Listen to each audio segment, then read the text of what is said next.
What's up, guys? This is the Jose Show. Happy Friday! And it's not just Friday, it is also Father's Day weekend, which means that to all of the dads out there, I hope that you guys get to celebrate it so well because this weekend is your guys' weekend, and may you guys celebrate it with so much love, peace, and happiness because you guys deserve it.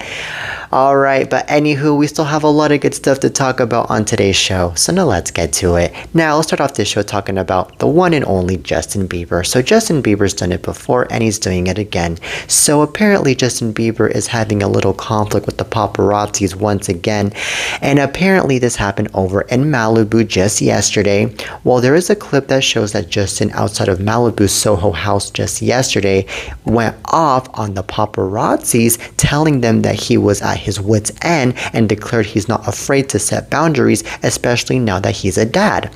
So Justin was one step ahead, telling the Pops he knew they'd twist the footage to make it look like he was the bad guy when in reality they were just trying to incite him into overreacting. So he demands respect, saying, "Stop provoking me. I'm a real dad, a real husband, a real man." So Justin Bieber's past run-ins with the paparazzis have been all flash and fire, but this time he was really taking pains to hammer home his point, definitely getting heated and not backing down. So this is really insane that Justin Bieber was really confrontational with the paparazzi this time, especially now that it is like his second, his third, or maybe fourth time confronting the paparazzi, because this just comes to show that Justin Bieber does not play any games and that he is sick and tired of the paparazzi chasing him around and trying to stalk him. And I completely understand that he's sick and tired of all of that because it must feel so intimidating and so awful in all levels, having to be stalked, having to be chased by all of these paparazzis because you don't have your own personal space and you can't live your own life as a normal human being. Now, to those of you guys that are saying, well, Justin Bieber got to sign up for this because he knew what he was going to put himself into once he rose fame and blah, blah, blah. Yes, that's true, but just because he's an artist, that doesn't automatically justify the paparazzi to be all up in Justin Bieber's space either.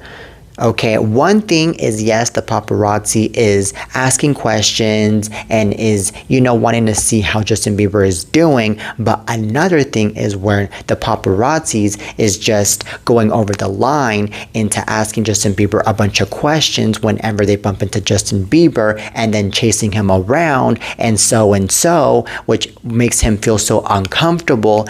And that's not all right. And if I were Justin Bieber, I think that I would maybe threaten these paparazzis in a lawsuit, because I think that this calls for a lawsuit, because I think that it's so illegal, in my personal opinion, that an artist is not able to really have their own space, and that there is a lot of harm and a lot of uncomfortableness going on from the artist because of the fact that the artist is feeling harassed by the paparazzis. And I believe that that could really meddle into a lawsuit. I did criticize Justin Bieber in the past, I have to be honest, in saying that Justin Bieber was overreacting, like the last time that he was confrontational towards the paparazzi like 2 or 3 months ago. But now I look at that and I'm like, you know what? I should put myself in Justin Bieber's shoes and be like, you know what? Justin Bieber's just fed up. Especially because let's remember that Justin Bieber has been in the business for the past 16 years now. So that is so many years of putting up with all of the BS. And also, he is already a father, which means that he already wants to be spending, his own personal space with his own son and with his own wife. And he just, wants to basically just dedicate his time and focus his time on his personal life more than he wants to be focusing on into the paparazzis, because that's also really a waste of time for him as well, because at the end of the day, instead of, spending a lot of that charming time that he's spending it with the paparazzis, asking him questions, questions and so and chasing him around, he could be spending most of that time with his son, most of that time with his wife, and yeah. But anywho, man, I think that at this point, man, the paparazzis really need to take care of themselves. They really need to be careful, because if they're going to continue on with their BS and chasing down Justin Bieber and asking him questions and a bunch of other crap, then Justin Bieber is going to get so irritated to the point that, God forbid, that he ends up beating the crap out of these paparazzis, and things are going to get so blood ugly after that. And I don't think that's something that the paparazzis want, especially because, God forbid, that then there's a lawsuit going on against Justin Bieber, and I don't think that Justin Bieber would want to, lose in the lawsuit, because he apparently got to, punch the paparazzis in the face, and then later on things get worse and worse from there. So y'all really need to stop putting the more fuel to the fire. Y'all need to stop putting more fuel to the fire and just calm down, give the man space, and that is it.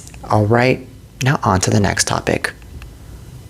So let's talk about Lauren Rudge. So Lauren Rudge, head of content for HGTV and co-host of HGTV House Party, died just yesterday at Mount Sinai in New York City, and his family is clarifying exactly what happened to the beloved media personality.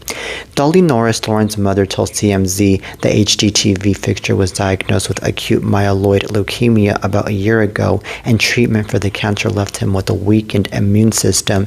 He was hospitalized a few months back for a bowel blockage, and he then caught pneumonia, which ultimately was his cause of death. Dolly tells us he was cancer-free. So Lauren's passing is even more devastating for the family, as just a few weeks ago he seemed to be on the road to recovery, but Dolly says he took a turn for the worse and his health declined quickly, including a lung collapsing. So, in a memo leaked to the press, Channing Dungey, chair of Warner Brothers television group, called Lauren the rare leader who lifted everyone around him. And Lauren's mother tells us he was also the most humble of people, and he lit up every room he was in, and that's why Dolly has been inundated with texts and calls about his passing.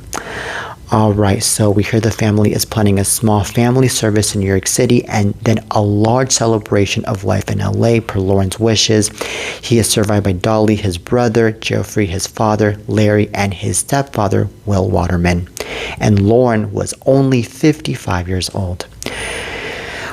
And this is all according to TMZ. So this is really sad, ladies and gentlemen, that Lauren Rudge has passed away, because this just comes to show that, unfortunately, first and foremost, we don't know when someone is going to pass away, especially when that someone is extremely sick. And second, this person was highly beloved by so many people because he was such a nice person that was always very bright, very kind towards everyone. And of course, he got along with everyone. And he was the head of content for HGTV, which, by the way, is a really good channel that has a lot of good content. And since he was the head of content, by the way, he did a really good job being the head of content of HGTV. And especially, he was a really good host when it came to being in the HG House Party show, because he really, was always on top of everything that he was supposed to inform, and he was always, very extrovert in that show, let's remember. And he will forever be remembered as that kind of guy. And now that he is not going to be the head, and he's not going to be, of course, the host of this network, now it's not gonna be the same anymore, and it's gonna be a whole different weird world now, and it's gonna be hard to replace this guy, because since this guy was such a really good person and such a really good host and everything, it's going to be completely weird, and it's going to be hard to adapt to somebody that is going to be similar to him or kind of similar to him, because of the fact that everyone was just so used to the good person that Lauren Rudge was. And to be honest with you, it's going to be even hard having to even look for somebody that's even qualified for the job because, unfortunately, it's really challenging for somebody to make it all the way up to the top into being the head of content of a network and then having to be the co-host of a very important show like HGTV House Party, for example.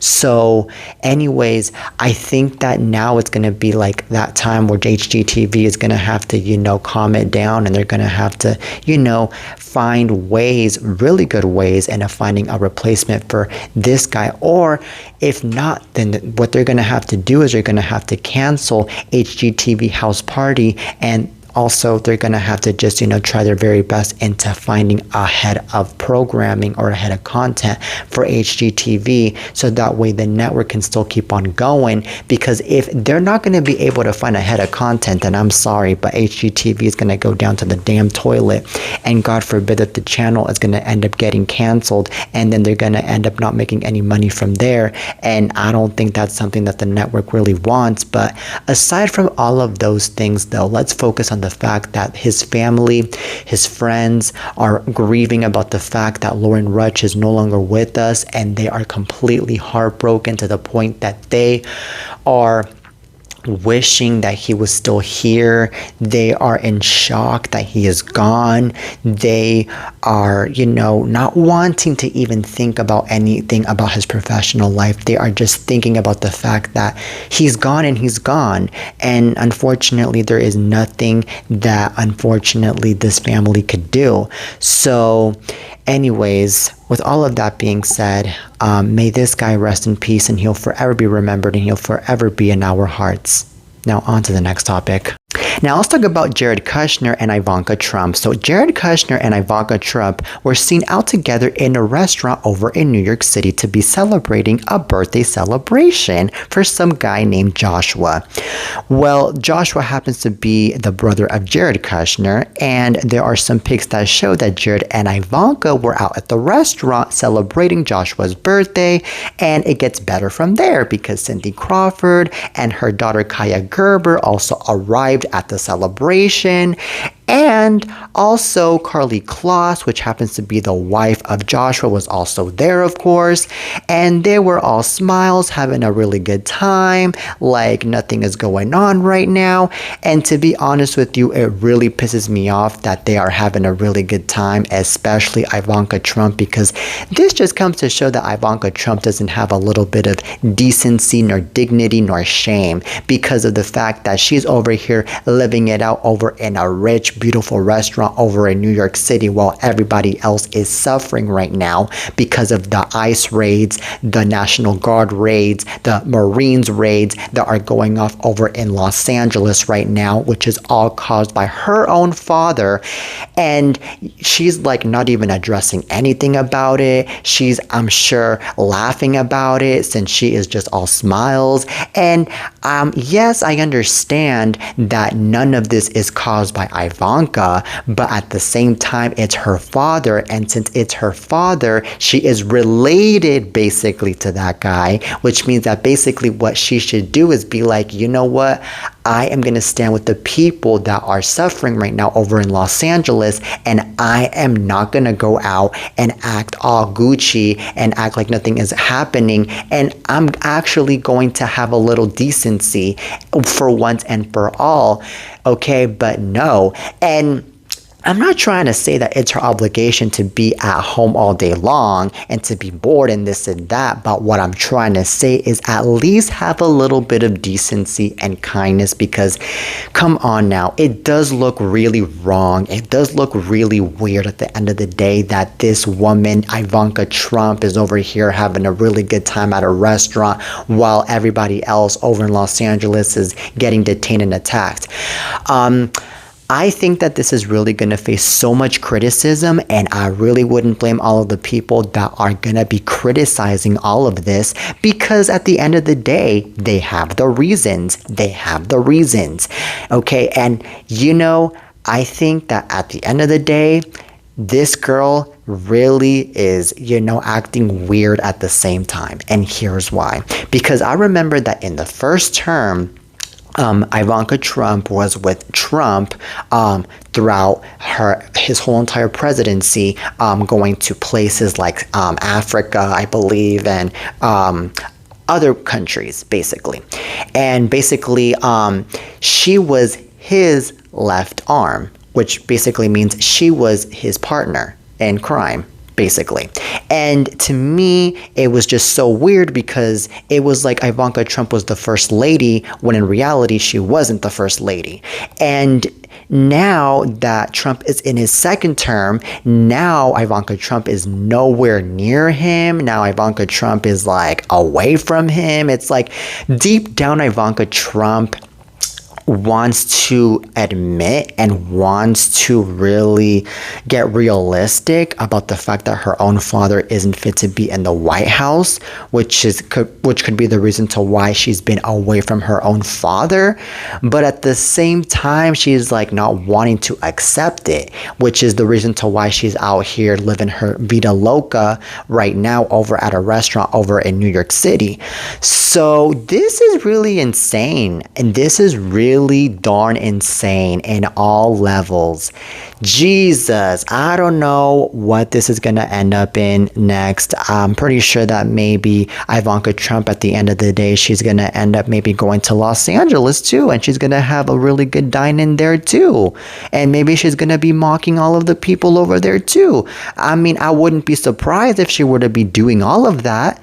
I wouldn't be surprised since she's already living it over in New York City. And who knows, maybe New York City is already, rated with ICE too and rated with other things too. We don't know too. We don't know. And she's over here not even caring. So anyways, this is also coming to show that as long as you are rich, as long as you're the daughter of a president, as long as you are so upper class, you're not going to give a damn on what goes on with everybody else, especially if you're somebody that doesn't even have a heart and that is all about themselves. So shame on Ivanka Trump, and that is all I have to say about this. Now on to the next topic. So things are getting tough for the Bachelor couple. Well, that's it for Bachelor Nation's Grant Ellis and Juliana Pascarosa. The seemingly fairy tale couple has called it quits, making their breakup official with respective social media posts. They each shared heartfelt messages of their own, confirming their split with the same overarching sentiments. While they appreciated their time together, they just weren't the best match. So on Grant's part, he said, "We both gave this our best and poured a lot of love into each other, but after a lot of deep conversations, we've come to the understanding that we're simply not the right fit long term."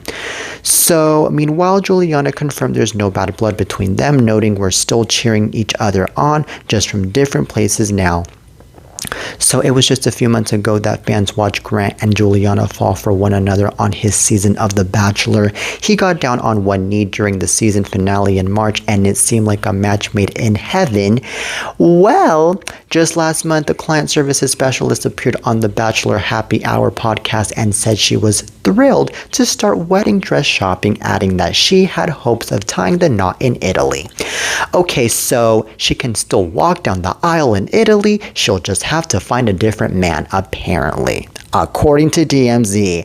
Alright, so this Bachelor breakup comes just days after TMZ revealed Bachelorette Season 21 star Jen Tran and her former Dancing with the Stars mate Sasha Farber called it quits.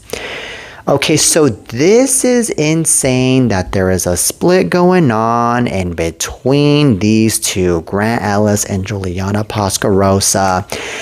Man, that is definitely not called for in my opinion. I thought that they were the couple. I thought that they were the couple, but this just comes to show that we don't know what happens behind the closed doors. We don't know if they're fighting. We don't know if they're beating each other up. We don't know if they are yelling at one another and this and that. We're just sitting here assuming things are perfectly fine, but I believe that there was some tension after all between them on Bachelor anyways, because crap does go on in that show anyways. anyways all the time, and we've seen it for so many seasons anyways. I think that the reason to why Grant and this girl got to part ways is because I believe that there was a lot of disagreeing going on in between how they were wanting to live their own lifestyle.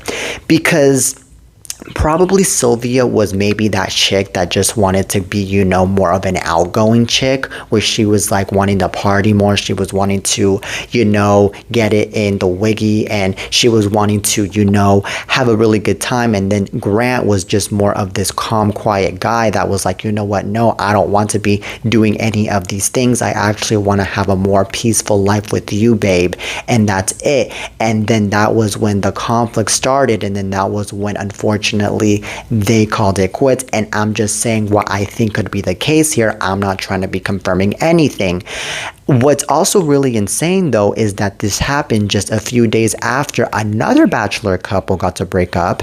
And it's like kind of a coincidence, and a weird coincidence to me, because it's like kind of interesting how one couple breaks up and then another couple breaks up.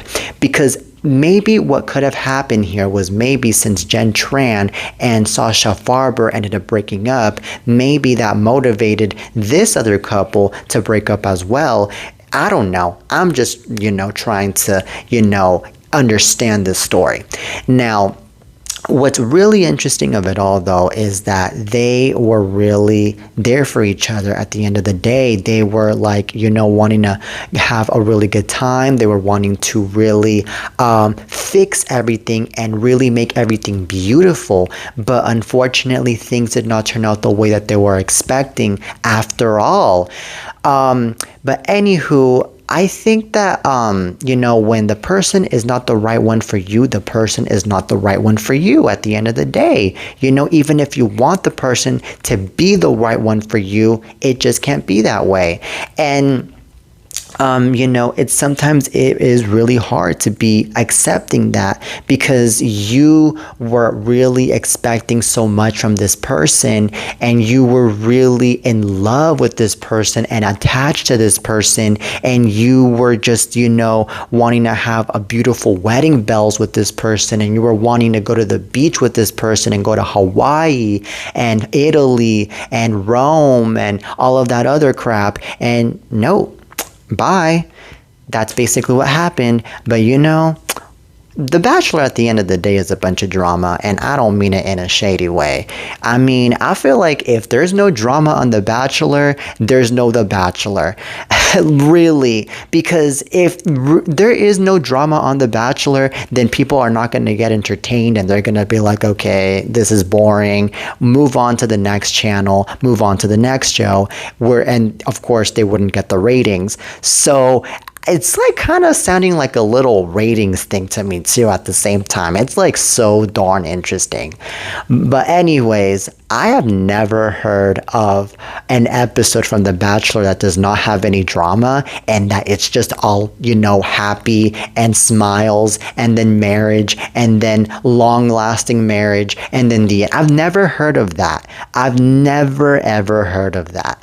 But anyways, good luck to these two ex-lovebirds now that they have called it quits. Hopefully Grant Ellis and Juliana get to find themselves somebody that will make them happy, and that will actually make them feel super duper happy, and not give them any disagreements nor any drama at the end of the day. All right, now on to the next topic. Now let's talk about something very darn shocking. So, Kelly Wolf, which happens to be the wife of Scott Wolf, got arrested this morning. Well, it looks like Kelly Wolf accidentally left her livestream active Friday, and while the chaos kept the camera lens obscured, you can hear her reluctantly being detained while she drops some explosive yet unconfirmed allegations that Scott abused her. Well, she gives no details about the nature of the alleged abuse, and realizing the live stream was still rolling, Kelly quickly flipped the camera up, showing two cops and herself with her hands cuffed behind her back. Then the clip cuts off. It's unclear who the officers are or where this took place. Well, Kelly posted a follow-up on her Instagram story just now. She says she's been taken against her will and pleads, please check in on my kids, before declaring she's happier than I have ever been. Okay, so she says this event is one of the darkest things I've ever experienced. So Kelly dropped the divorce bombshell herself earlier this week, with Scott following up a day later saying filing the papers was the hardest thing he's ever done. And there is an update as of 10:33 a.m. according to TMZ. Utah County Sheriff's Office tells TMZ that deputies responded Friday to the Sundance Resort after receiving a report of a female who needed some help. They discovered she made concerning comments to a family member, and she doubled down on them to officers. As a result, she was taken to a local hospital for evaluation. Alright, so this was not a domestic violence or abuse call. This is very insane, and since I am hearing here that a family member was receiving concerning comments from Kelly herself, it sounds like it to me that that family member got to report Kelly to the police and also to a hospital to get evaluated, because of the fact that this family member was really feeling concerned and scared about the fact that maybe Kelly were to do something very bad to this person. And I believe that by this person, I think they are talking about, and TMZ is talking about, the husband. Because since there is already a divorce going on in between Scott Wolf and Kelly Wolf, and there might have been disagreements and chaos going on that led to the divorce, I think that Scott Wolf might have been the one that reported Kelly Wolf to the police and reported Kelly Wolf to a hospital in order for her to get evaluated. I think that this is now making more sense. And I don't know how Kelly Wolf is. If I actually knew how Kelly Wolf is, I would say, well, maybe, yeah, she definitely deserves to get arrested. She definitely deserves to get evaluated. She's cuckoo. But I do think, though, that if this guy is actually correct into doing what he did, and that's if it was the husband, by the way, that got this woman arrested and got this woman evaluated at a hospital, then I believe that he had his own right. He was just, looking out for his own safety, because basically he didn't want it to, get his life at risk from somebody that could have killed him, somebody that could have abused him, somebody that could have done a bunch of atrocious things. Because let's remember that when somebody is saying these harmful, evil things to you, that person could go off and do whatever the hell they want towards you, and your life is at risk. It's scary. So it's also calling for a restraining order if things are really this way in between Kelly Wolf and this guy Scott Wolf.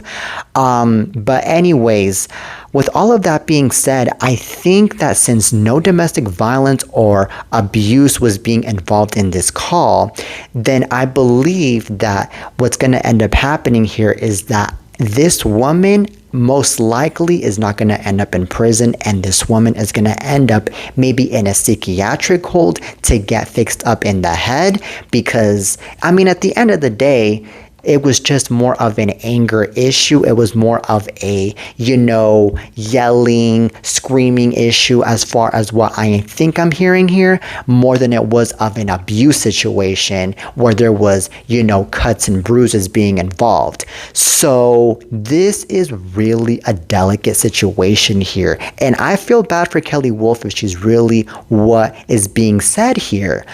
Okay, but anyways, may there be peace on earth, and I'm hoping the best for Scott Wolf if things are really the way they are.